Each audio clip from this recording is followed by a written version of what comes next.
All right, everyone. So, after, a couple weeks, 6 or 7 weeks, you guys are proficient with, HTML and CSS. You guys should be able to structure, basic text and image content, hyperlinks and whatnot. Be able to stylize them visually with CSS, making them blue or a background of yellow or whatever. The next section we're going to talk about is working with programming. Okay. Now I know you probably think that's what we've been doing since, day two, but actually most people would probably say, most computer science people would say, HTML CSS isn't really a computer language. It's more structuring language, which is to say it structures data, but it doesn't necessarily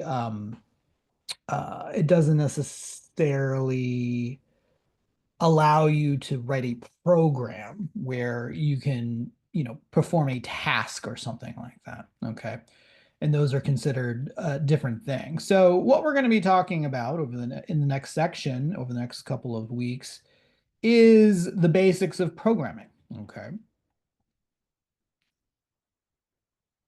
All right. So let's talk about programming. What is coding or programming? Well, good question. For a lot of you, this might be the first time you guys have ever really done any programming. Some of you might have, taken the 228 class, or maybe you've taken a class in the computer science department, or maybe you learned to code in like a workshop in your high school or something like that. So we have computers, right? And then we want computers to do certain tasks for us, add two numbers together. Take this object and make it blue, take this window and hide it or delete the window or show a window, whatever it might be. Okay.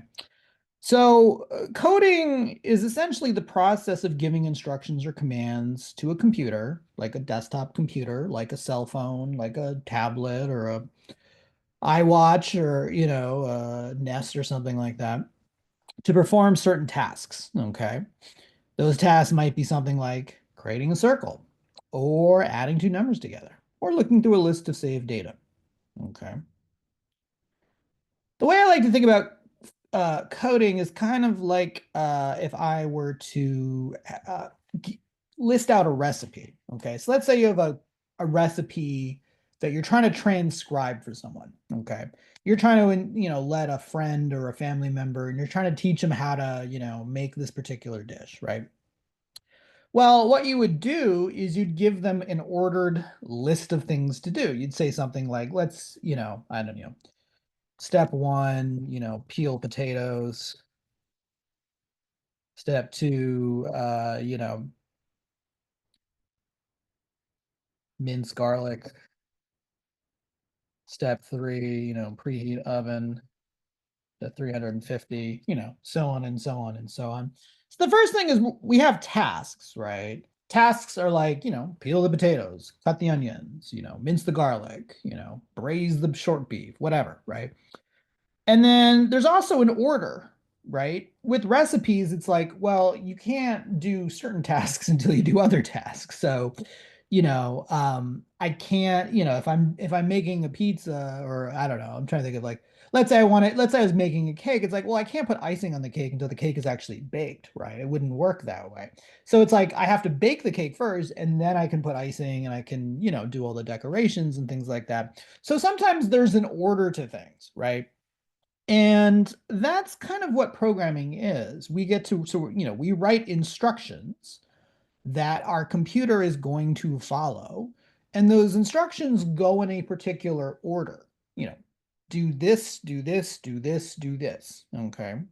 So the tasks might be, here is number one, here is number two, task three is add number one to number two and figure out what the total is or something like that. Okay. So, like recipes, computers also read code sequentially, which means they go in order, or there at least there's an order to it. It may not necessarily be what's the word I'm looking for? may not be as apparent, but there is an order of like which code is read first, which code is read second, that kind of thing. And then it goes line by line. So you guys are probably sitting here going, this isn't the computer science department, Mr. Hurwitz. Why am I learning how to code? If I wanted to do that, I'd go to computer science department. And that's a fair question and a fair statement to say.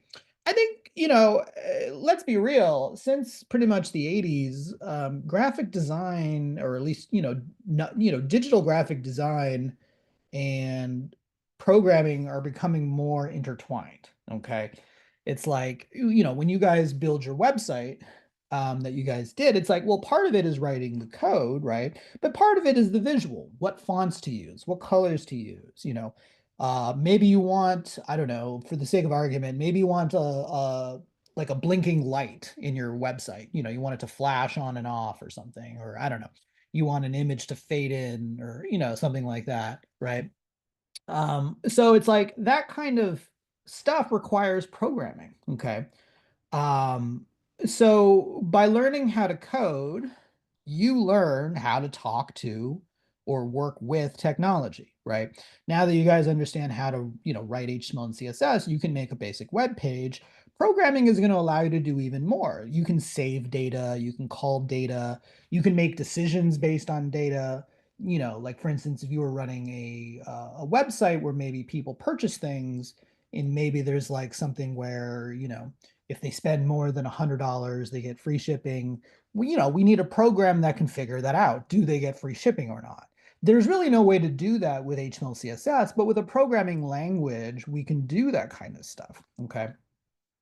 So, learning how to code will allow you to do more complex things. We're going to learn how to add programming to our websites in this class, but you could use programming to build a web application. Like, a web application is an application kind of like YouTube or Gmail or something like that. Or it could be like a mobile application where it runs on a device, like a smartphone or a tablet or something like that. You can create designs that are truly interactive, okay, and allow users to perform tasks. So like, we say the word interaction, interactive design, but what does that really mean? Well, maybe we can program it so that users can touch a button and edit a photo. Think about like Instagram. You post a photo and you want to put a filter on it, right? You choose from a bunch of filters and you go click, and it takes that photo and manipulates it, and then it posts it to the internet. Or maybe we want an application where users can click and turn on a recording button and save data via the microphone and then turn it off, or whatever it is. This really does allow for interactivity where users can do different things. They can hit buttons, they can hit a key on their keyboard. If you were programming like an Alexa, you can have voice commands that do particular tasks, things like that. So you really can make quote unquote interactive projects. You know what I mean? All right, I'm going to talk about the history of programming. Okay, this is a very truncated list and topic, but I just want to give you kind of an idea of the background of programming in general as a concept throughout history, but also like with computers and things like that. All right, so when we talk about programming, what we're really talking about is something that is programmable.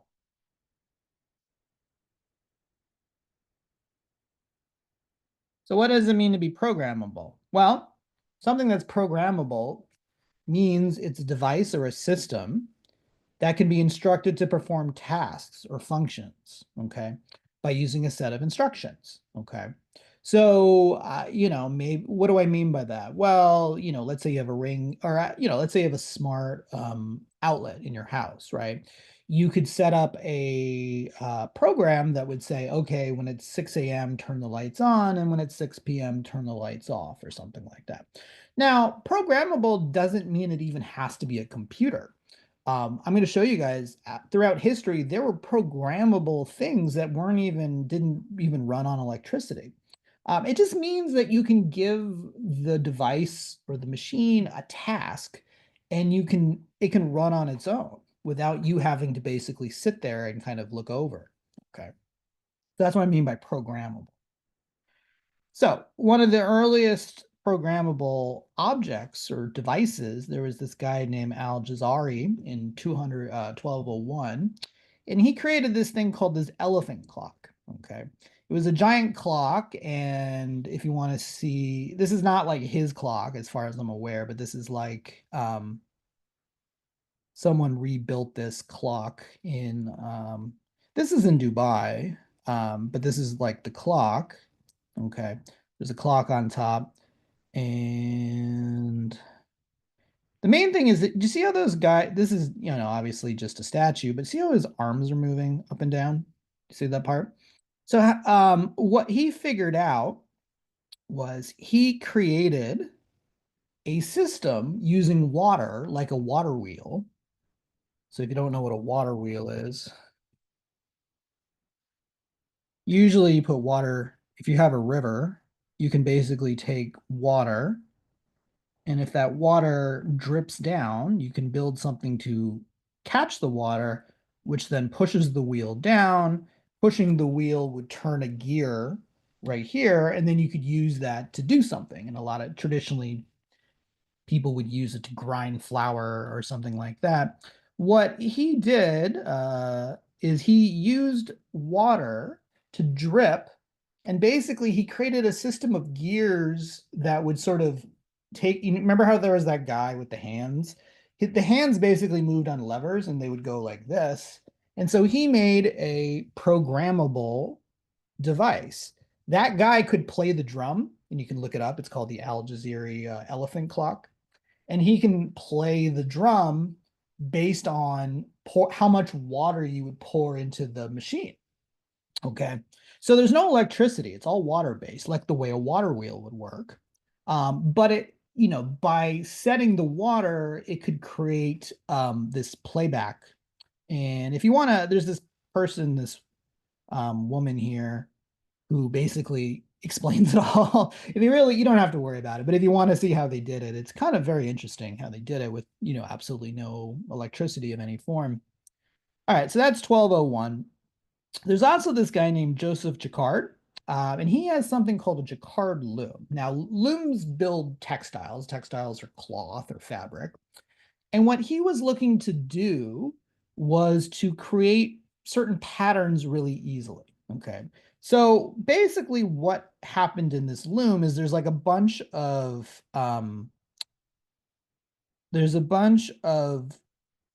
needles, and the needles have thread attached to them, and the needles go up, okay, to make the stitch, basically. Okay.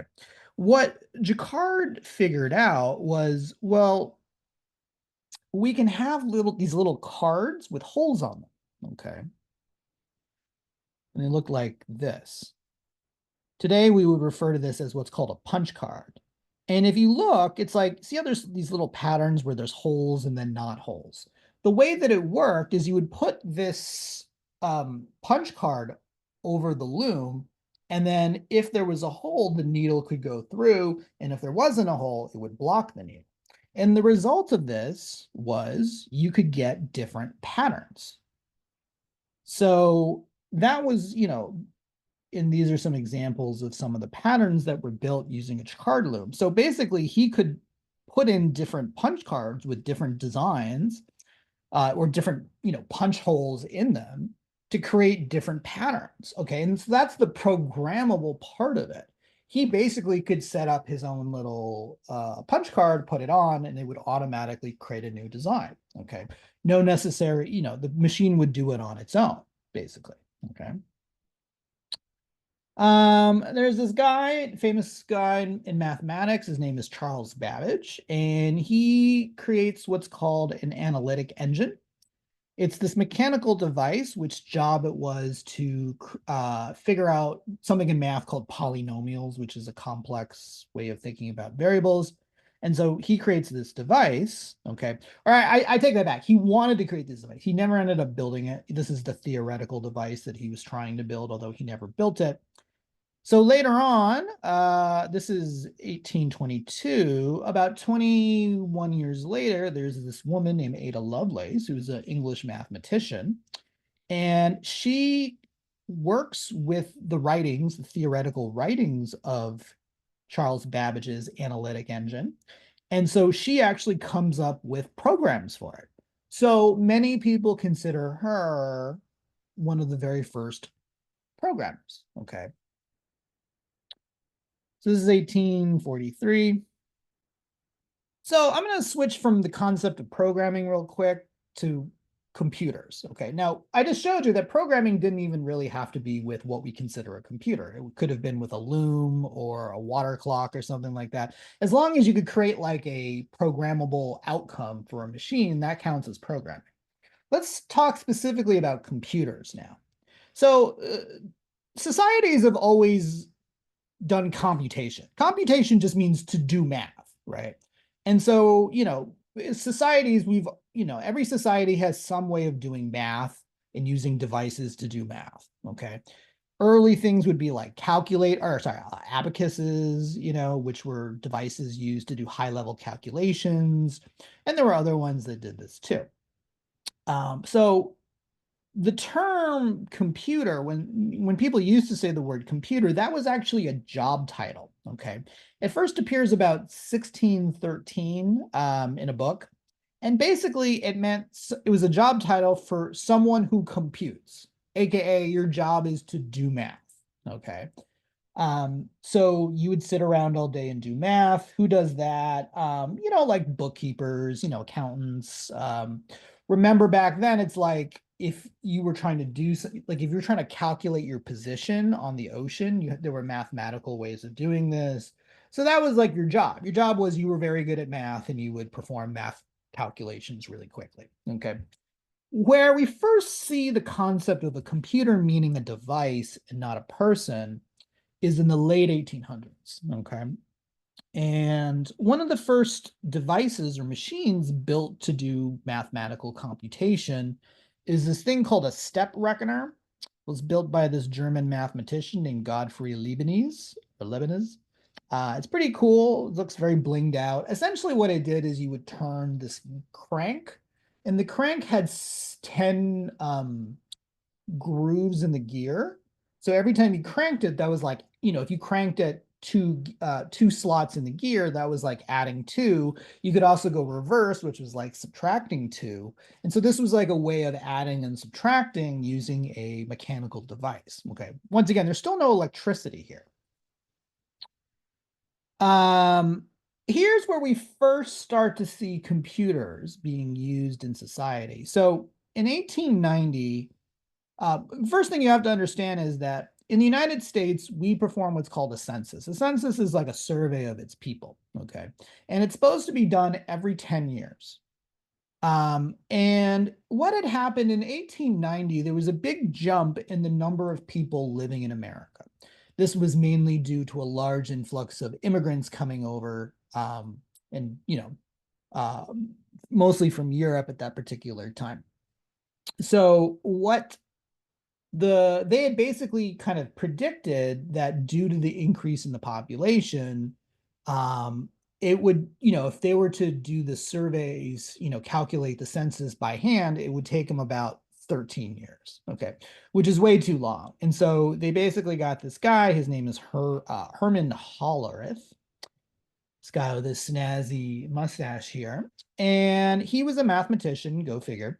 And he was tasked with like, we need a better way to calculate, these results. And so he created a tabulation machine, which was very similar to the step reckoner.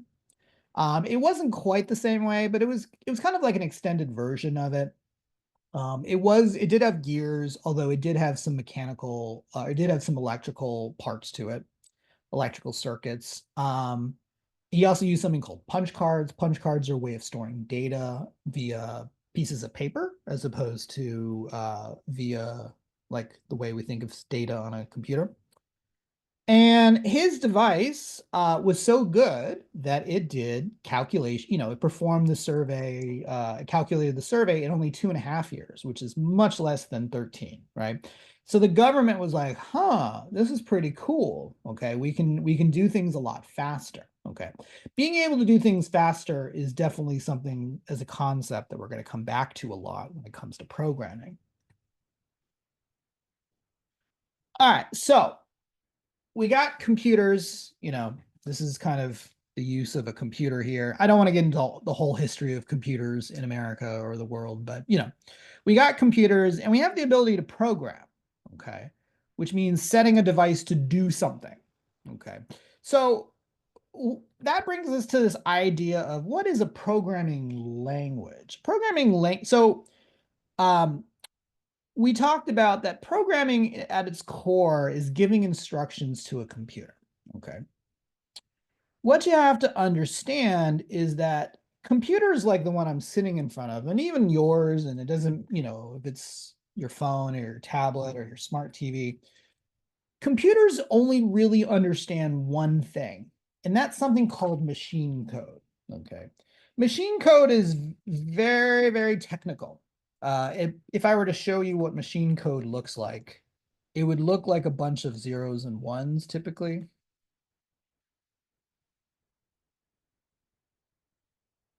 It would basically look like not even that.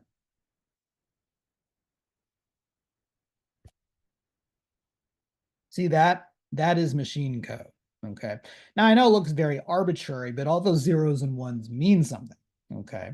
So machine code works in the sense it can give you a result. It's also really a big pain in the butt because it's just really technical. It's like everything you have to sort of know what everything is, and you have to, it's just very technical, you know.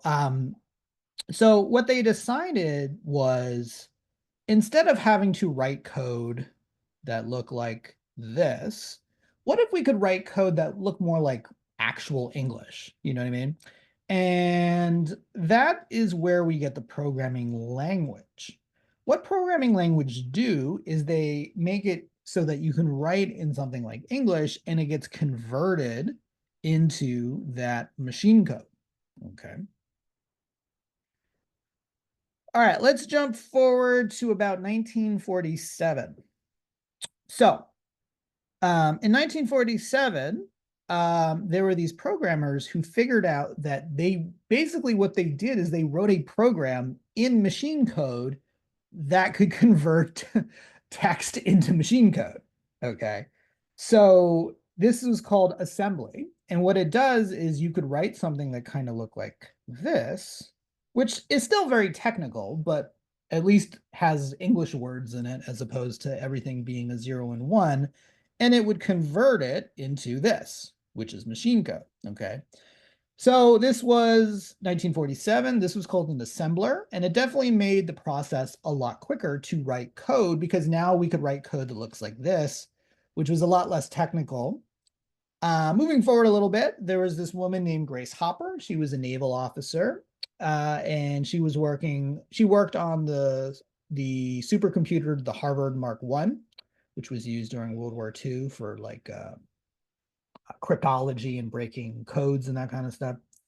She is credited with creating something called a compiler. Okay. A compiler is a program that takes in normal text or normal code and it can translate it into machine code. Now, that sounds a lot like what we did here with the assembly, and that's true, but it was even better than assembler. The reason why is assembler basically can only convert one line of code into one line of machine code. But sometimes we might have commands that actually do multiple tasks. So like, if I had say quit is a command, not only would it like close the current document, maybe it would close the current application and do a couple of other things. The problem was assembly could only do a one for one, but a compiler could take a task in and have it convert to multiple lines of machine code, which made it faster. Okay. So she's kind of credited with coming up with the concept of a compiler. And a compiler, if I ever say the word compiler, what I'm really talking about is translating coding languages like JavaScript, like any other language you see, into this machine code that I've been talking about. Okay. All right. So moving forward a little bit from the 1940s, we get one of the very first computer languages. Okay. and it was called Formula Translating System, or Fortran. It was created by a programmer named John Backus when he worked for IBM in the 1950s. And the point of Fortran was that it could write programs with a lot less code than what was required previously. Okay.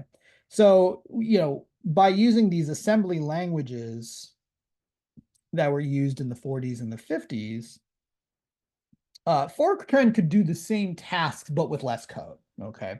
And so when you can write code quicker, your efficiency is better. Okay. So, it's better to have programs that people can write quicker than have to go through many more lines of having to write code. Okay. One of the problems with early programming languages is that the language in the compiler, which remember is the thing that translates the code into machine code so that your computer can actually understand it, were designed for that specific computer. So in other words, like if you had they didn't have them back then, but let's say you had a Dell computer, your compiler only worked for Dell. It didn't work on like a Mac or, a different company's computer. You know what I mean? So this became a problem for companies and governments, because it's like every time you changed computers, like you got a new computer, you basically had to rewrite your languages and rewrite your compilers, and that was like a real pain in the butt. So what they figured out, and this was in the 50s, they developed this language called Common Business Oriented Language, or COBOL. And actually, one of the people who sat on the board of this was Grace Hopper, who was part of that compiling thing.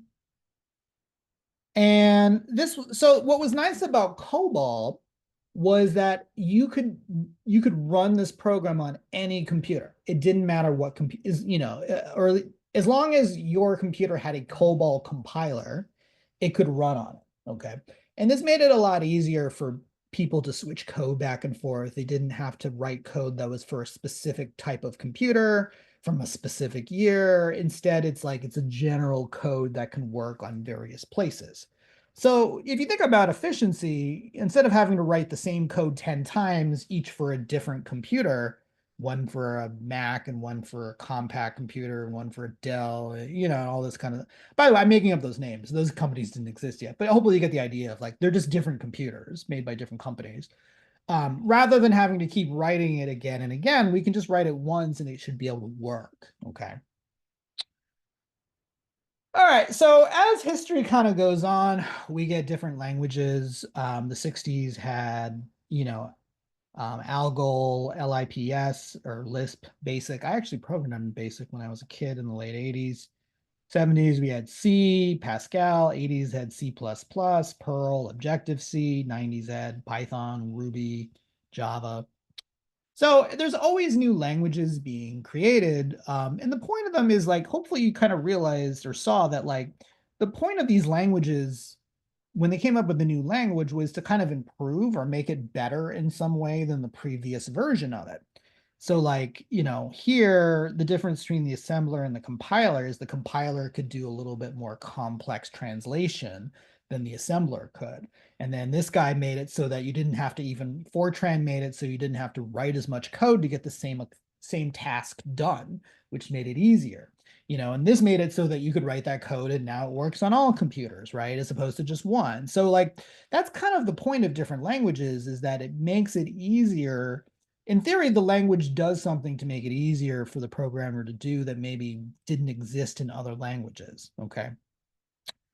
One thing that computer language, doing computer programming does is it lets you think about things more abstractly. Instead of having to literally think about ones and zeros, we can think about things like variables, like how many widgets we have. And if I do this, do I add a widget or subtract a widget? It basically allows us to be a little bit more abstract and not have to worry about the nitty-gritty technical aspects anymore. It breaks us free of the monotony and the pain of having to write literal or translate things into literal, machine code the way they would back in the day. This abstraction allows people to make much more sophisticated programs writing things that might have traditionally taken millions of lines of assembly code, we can do with a lot less code. And that's kind of the power that we have with these programming languages, to do more with less work. Okay, be efficient. That's always kind of the motto here. All right. So in the next video, so that's kind of an overview of computer languages. Next video, I want to talk specifically about P5, because that's what we're using in this class, where P5 sits in with programming, and then we'll get into some basics of like how to set up P5 and all of that sort of stuff. Okay.